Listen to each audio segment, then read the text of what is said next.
ಮುದಗಲ್ 9ನೇ ದಿನದ ಗಣೇಶ ವಿಸರ್ಜನೆ. ಮುದಗಲ್ ಪಟ್ಟಣದ ಚೌಟಿಕಟ್ಟಿ ಗಜಾನನ ಯುವಕ ಮಂಡಳಿಯಿಂದ 9ನೇ ದಿನದ ಗಣೇಶ ವಿಸರ್ಜನೆ ಅದ್ದೂರಿಯಾಗಿ ಮತ್ತು ಯಶಸ್ವಿಯಾಗಿ ನೆರವೇರಿತು. ಗುರುವಾರ ಸಂಜೆ ನಡೆದ ಈ ವಿಸರ್ಜನೆ ಮೆರವಣಿಗೆಯಲ್ಲಿ ಮಹಿಳೆಯರು, ಮಕ್ಕಳು ಹಾಗೂ ಕಾಲೋನಿಯ ಹಿರಿಯ ಮುಖಂಡರು ಸಹ ಪಾಲ್ಗೊಂಡು ಉತ್ಸವಕ್ಕೆ ವಿಶೇಷ ಕಳೆ ತುಂಬಿದ್ರು. ಭಕ್ತರ ಸಂಭ್ರಮ, ಕುಣಿತ, ಸಂಗೀತದೊಂದಿಗೆ ಗಣಪತಿಯ ಮೂರ್ತಿಯನ್ನ ಶ್ರದ್ಧಾ ಭಕ್ತಿಯಿಂದ ವಿಸರ್ಜಿಸಲಾಯಿತು.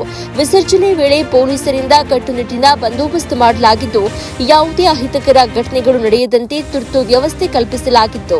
ಸ್ಥಳೀಯ ನಿವಾಸಿಗಳು ಸಹಕಾರ ನೀಡಿದ ಪರಿಣಾಮ ಉತ್ಸವ ಶಾಂತಿಯುತವಾಗಿ ಪೂರ್ಣಗೊಂಡಿತು. ಸಮುದಾಯದ ಎಲ್ಲಾ ವರ್ಗದವರು ಒಟ್ಟಾಗಿ ಪಾಲ್ಗೊಂಡು ಉತ್ಸವವನ್ನು ಯಶಸ್ವಿಗೊಳಿಸಿದ್ದು, ಸಂಭ್ರಮದ ವಾತಾವರಣದಲ್ಲಿ ಗಣೇಶ ವಿಸರ್ಜನೆ ನೆರವೇರಿತು.